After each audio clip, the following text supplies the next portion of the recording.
Hello students, welcome to Prepmate. আমি doctor RJD আর আজকে আমরা ডিসকাস করব ইলেকট্রোকেমিস্ট্রির ফ্যারাডেস লর একটা ভেরি ইম্পর্টেন্ট কোয়েশ্চেন। তোমরা বলেছো যে স্যার ফ্যারাডেস লয়ের এই যে জায়গাটা না একটু নিউমেরিক্যালস করতে তোমাদের প্রবলেম হয়, সো সেই কনটেক্সে আমি আজকে একটা প্রবলেম এনেছি that is basically completely based on the Faraday's law, যেখানে আমাকে একটা এলিমেন্ট একটা কম্পাউন্ড থেকে এক্সট্র্যাক্ট করতে হবে and using the method of electrolysis. যদি এমসিকিউটা ভালো করে দেখি এখানে কি বলেছে যে how many minutes will it take to take out 5.2 gram of chromium from a chromium sulfate solution using the current 9.24 amperes. So আমি যদি এই প্রবলেমটাকে ফেলি এখানে, তাহলে আমার ক্রোমিয়াম আমাকে এক্সট্র্যাক্ট করতে বলেছে 5.2 গ্রামস। তার মানে আমার কত মোলস এক্সট্র্যাক্ট করতে বলেছে? আমার মোলস বলেছে 5.2 ডিভাইডেড বাই হচ্ছে 52 অ্যাপ্রক্সিমেটলি, মানে আমার 0.1 মোলস আমাকে এক্সট্র্যাক্ট করতে বলেছে। এক্ষেত্রে যদি আমি দেখি রিয়াকশানটা আমার যেটা হয়, ক্রোমিয়াম 3+ টেকনিক্যালি কি করে, আমার ক্যাথোডের কাছে গিয়েও 3খানা ইলেকট্রনকে অ্যাবজর্ব করে এবং 3টে ইলেকট্রনকে অ্যাবজর্ব করেও ক্রোমিয়ামে কনভার্ট হয়। তার মানে বলতে পারি যে এই যে পুরো কনভার্সনটার জন্য আমার টেকনিক্যালি হচ্ছে 3 ফ্যারাডে অফ ইলেকট্রিসিটি আমার লাগে। 3 ফ্যারাডে অফ ইলেকট্রিসিটি আমার এখানে ইউজ করা হয়। সো এই যে 3 ফ্যারাডে অফ ইলেকট্রিসিটি এখানে ইউজ করা হচ্ছে, এটা কতর জন্য? This is basically due to the 1 mole of the সাবস্টেন্সের জন্য। কতগুলোর জন্য? 1 মোল অফ আ সাবস্টেন্সের জন্য আমার হচ্ছে এখানে 3 ফ্যারাডে অফ ইলেকট্রিসিটিটাকে ইউজ করা হয়।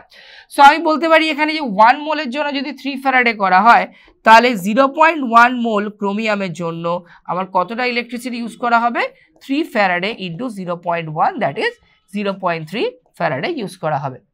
এবং এই 0.3 ফ্যারাডে ইলেকট্রিসিটি যে আমি ইউজ করেছি in the case of the ideal condition, আমার তার জন্য আমার টোটাল কারেন্ট লেগেছে 9.24 অ্যাংস্ট্রম।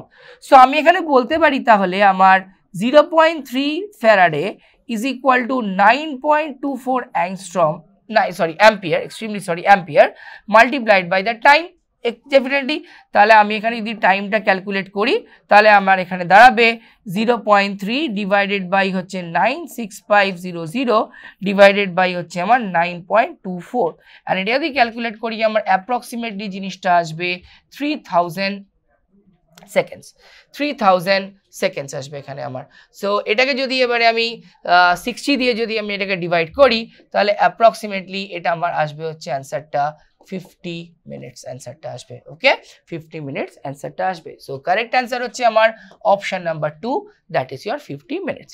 সো ফ্যারাডেস লতে এখানে মেন যে জায়গাটা তোমাকে ইউজ করতে হবে, that is 1 mole of any substance যখন আমার রিডিউসড হচ্ছে বা অক্সিডাইজড হচ্ছে হোয়াট এভার, সেটার জন্য আমার কতটা ইলেকট্রিসিটি লাগছে। যত ইলেকট্রিসিটি লাগছে তত ইন্টু ফ্যারাডে, বিকজ আমরা জানি 1 মোলের জন্য 1 ফ্যারাডে লাগে, মানে যদি আমার একটা ইলেকট্রন যায়, তো সেক্ষেত্রে যতগুলো ইলেকট্রন, তার মানে আমার এখানে n খানা যদি আমার ইলেকট্রন হয়, তার মানে আমার এখানে n ফ্যারাডে অফ ইলেকট্রিসিটি যাবে। অ্যান্ড যেই ইলেকট্রিসিটিটা হচ্ছে তোমার কি total charge basically. So total charge যেটা তোমার হচ্ছে যে ইলেকট্রিসিটি বা যে চার্জটা দেওয়া হচ্ছে তার সাথে ওরা সমান করা হবে। তো এরকমভাবে তোমরা প্রবলেমসগুলো করবে এবং দেখবে খুব তাড়াতাড়ি হবে প্রবলেমটা। Okay, so that's it from my side here. তো আই হোপ তোমাদের এই এমসিকিউটা খুব ভালো লেগেছে। অ্যান্ড এই যে এমসিকিউটা, এরকম প্রচুর স্ট্যান্ডার্ড এমসিকিউস তোমরা আরও প্র্যাকটিস করো ফ্রম দ্য চ্যাপ্টার ইলেকট্রিসিটি। তোমাদের যদি মনে হয় যে স্যার আরও কিছু টপিক্সের উপর শর্ট এমসিকিউস, সাজেস্টিভ এমসিকিউস দিলে ভালো হয়, you always feel free to write in the comment section. Till then, bye everyone, take care, thank you.